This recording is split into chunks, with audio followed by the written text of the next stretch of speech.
New Deep Dive. Welcome back, everyone, to the deep dive. Today, we're digging into a really fascinating set of sources. Our mission, essentially, is to explore the wisdom that's just embedded in nature, look at the pitfalls of human shortcuts, maybe, and see how understanding some unseen forces might light the way to, well, better health and well-being.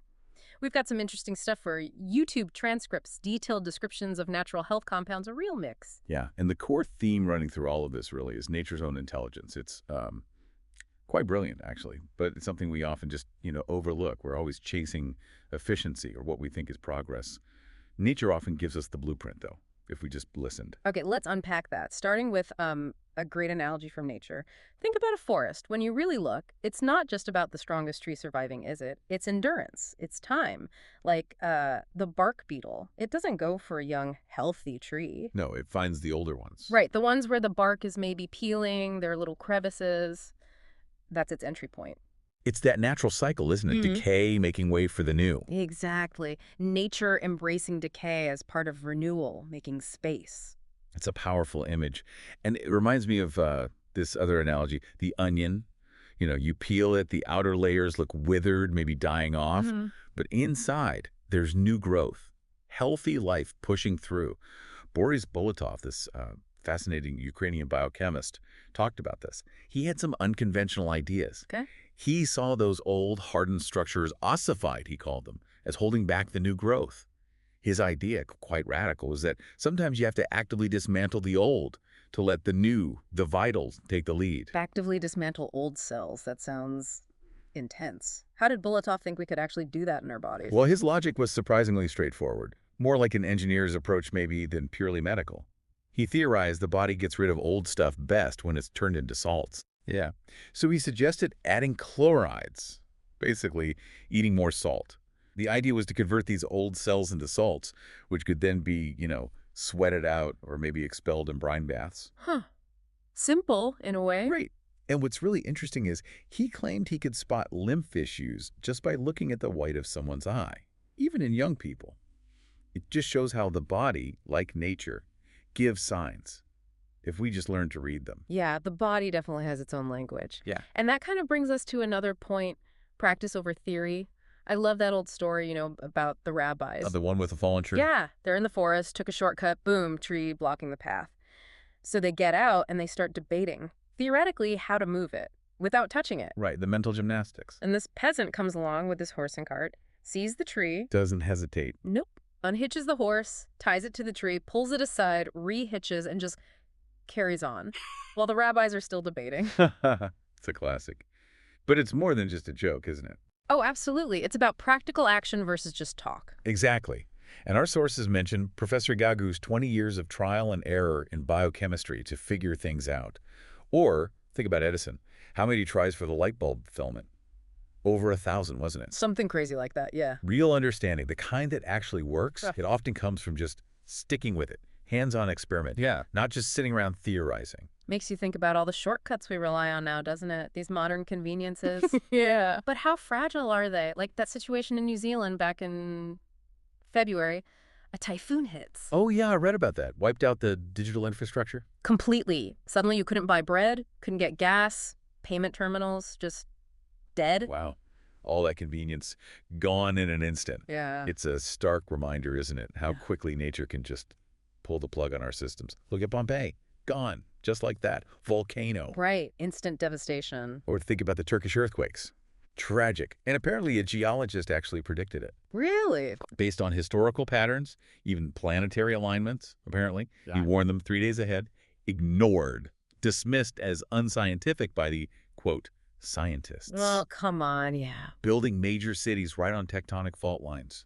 It's like tempting fate, ignoring those fundamental natural laws. It's real hubris. So, okay, if ignoring nature leads to fragility, what happens when we actually try to work with it, align with it? Yeah. That brings us to things like biodynamics, right? Natural rhythms. Rudolf Steiner, for instance, he did those experiments with colored lights on plants. Right, like green light making lettuce leaves bigger. It shows how even subtle things have an impact. Yeah. Yeah, there was that fascinating story about the buckwheat farmer up in Kadyni, northern Poland. He doesn't plant in spring like everyone else. No? When does he plant? He waits. Waits until early June after a specific religious holiday. Why then?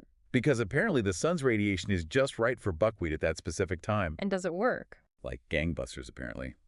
Grows incredibly fast. It's not arbitrary, it's observation, aligning with nature's precise timing. It's like our bodies have these built-in sensors too. Your nose in winter, right? Best thermometer there is. True. You feel that cold bite, you bundle up, instinct. But then we spend so much time in these artificial bubbles, car interiors, all the plastics, the electronics. Creating static charges, yeah. Exactly. It's interesting you mentioned Japanese cars sometimes have that little touch feature on the door. To discharge the static. Yeah, and I heard about a yoga teacher who advised washing off the accumulated charge after a long drive. Makes sense. Our bodies are constantly interacting with these subtle forces. Yeah, they give us signals, just like nature does. Signals about what we're absorbing, what maybe we need to release to get back into balance. And this whole idea of authenticity, of purity, Yeah. it seems really crucial. It applies to everything, even beeswax, apparently. We found out about this interesting development at UMCS in Lublin, where Professor Gogos teaches, actually. Oh, yeah. What's that? They developed a device called a waxomat. A waxomat. Yeah. Sounds specific. Right. It can tell if beeswax was actually made by bees or if, humans interfered, or worse, if it's fake, made by fraudsters. Wow. So it's shaking up the beeswax industry. Apparently causing quite a stir, yeah, helping ensure integrity. And the reason why pure beeswax matters so much is key here. Real original beeswax has this incredible heat capacity. Huge. Meaning? It absorbs a lot of heat and then releases it very, very slowly. Creates a stable temperature. Okay, and why is that important in a hive? It's absolutely vital. The queen lays her eggs in those hexagonal cells. The larvae, they call them cervi. They're actually warm-blooded. Unlike the adult bees. Right, the adults are cold-blooded. But the larvae need that constant, stable warmth to develop properly. If the wax isn't pure, if it's fake, it can't hold that temperature steady. And the larvae. They die. It hinders the whole colony's reproduction. So a false base literally undermines the health of the entire colony. And you can really see the analogy for us, can't you? Absolutely. If our foundations are built on, say, false information or compromised principles, even if you add pure stuff later. It's like sticking pure wax onto a bad base. Yeah. Nothing truly healthy can grow because the foundation is shaky, confusing. The message seems clear. Do not cross, do not mix.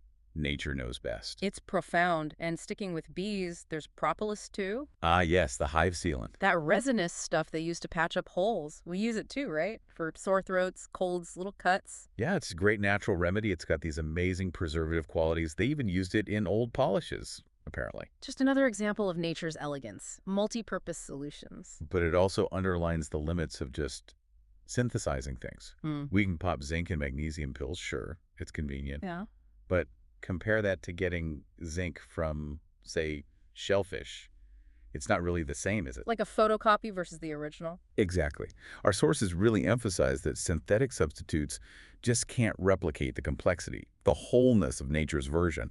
Often, too much spoils everything. You need the genuine article for real health, real efficacy. Which leads us into this whole fascinating area of unseen forces and how we perceive them. People are often skeptical about things they can't physically touch or see, like human chakras, energy centers. Right. A pathologist isn't going to find one on the operating table. Exactly. But just like the heart, you can't always see the organ working in the same way, but you feel its effects, right? The pulse. Or the energy kick from strong coffee. Yeah. The idea is that these energy centers, even if unseen, have real tangible effects on our well-being. It comes down to our tools, doesn't it? Our perception is limited by the instruments we have. It's like that analogy trying to explain TV to someone generations ago who's never seen one, who's maybe illiterate. They can't feel the radio waves carrying the picture. Exactly. But the ways exist, we just needed the right tools the TV set to perceive them. So advanced tools might reveal more than just physical reality. That's what some sources suggest, yeah. Revealing more in photos or other phenomena. Think about Marie Curie and radiation. A good example. Radiation was always there. It didn't just start existing when she discovered it. Right. We just needed the understanding, the tools to detect it. It perfectly illustrates how unseen often just means undetected by our current limitations. So if we apply that thinking to the body, how do these unseen things like chakras connect to the physical, like glands, hormones. Well, there seems to be a strong correlation drawn in many traditions, Eastern, shamanic, esoteric, between these energy centers and our actual glandular system. Think about your thyroid, your adrenals. They're major control hubs for hormones. Okay. And in these traditions, imbalances in the corresponding energy center are often seen as manifesting physically in those glands. Like a sick general of the thyroid, maybe giving bad orders to the troops, the rest of the body. That's a good way to put it. Distorted information flow leading to illness. And you see so many thyroid problems today.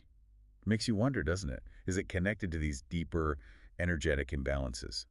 But exploring this stuff isn't without risk, is it? The sources mentioned Taoist meditations. Right, they can powerfully stimulate energy channels, but potentially dangerous if you don't know what you're doing. How about that account from Bruce Moan? Someone opened an energetic portal? And couldn't close it. Led to serious health issues. Yeah. It really hammers home the need for moderation, for respecting boundaries in these kinds of explorations. And it speaks to that deeper wisdom in nature, too. Yeah. How does a seashell form that perfect spiral? Or a bird build a nest. First time, no instructions. Right. The genetic code makes the bird exist, sure. But the plan for the nest, the structure, it's not directly encoded like that. It suggests some kind of inherent knowledge, doesn't it? About optimal forms, structures, something we should probably study more. That innate wisdom feels especially relevant now with information overload. Oh, definitely. We're bombarded. Can't possibly verify everything. So false stuff slips into our subconscious, creates noise. And maybe things dismissed as conspiracy theories, like, the foil hat idea. Maybe it's just an early clumsy attempt to adapt, to shield ourselves in a world where we are becoming more sensitive to unseen forces, whether that's actual waves or just the sheer volume of unfiltered data. Like someday we might just download information without a TV, as one source put it. And it's precisely this deeper understanding how subtle forces work, how nature operates, that's leading to some really interesting natural solutions now. Okay, so let's talk about some of those specific solutions mentioned in the sources. Tell us about them. Right, so first there's Makamala. It's described as a bioattractor. Bioattractor, meaning? Essentially, it helps the body attract or enhance its own balancing and healing processes. Naturally, it contains something called rotlarina from the kamali fruit. The sources list its properties as anti-inflammatory, immune-boosting, fights free radicals. Sounds promising. Yeah, and potential anti-cancer effects. Plus benefits for heart, circulation, digestion, quite a range. Okay, then there's X8. That one comes from hops. Yes, xanthohumol, a flavonoid from hop cones. They're calling it the king of antioxidants. Stronger than vitamin C. Supposedly 30 times stronger. It's already being used in cosmetics, anti-wrinkles, psoriasis, acne kind of stuff. Interesting. And get this, it apparently makes bees more efficient too. No kidding. B is N. Yeah. Plus, it's cited as having broad-spectrum anti-inflammatory, antiviral, antibacterial, antifungal, and anti-cancer activities. But importantly, they stressed it's not a medicine. It's about aiding homeostasis, that natural balance. Got it. And the third one was disol from rosemary. Right, but a unique species of rosemary. It's another bioattractor, highly concentrated with active molecules carnosol, norus, norelane. The sources highlight these for strong anti-cancer and anti-parasitic properties. So supporting the body's own repair mechanisms. Exactly, helping restore that crucial homeostasis. And what's really striking is how these modern approaches, born from long research like Professor Gayu's 20 years, are finally starting to harness the wisdom that's always been there in nature.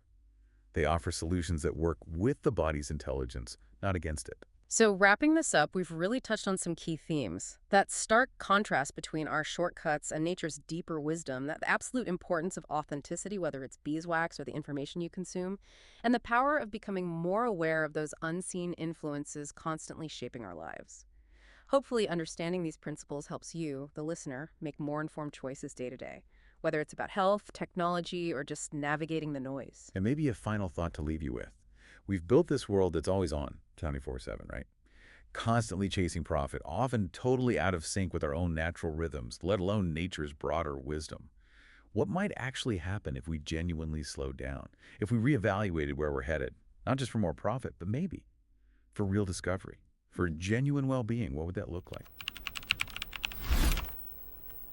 Subscribe to New Deep Dive.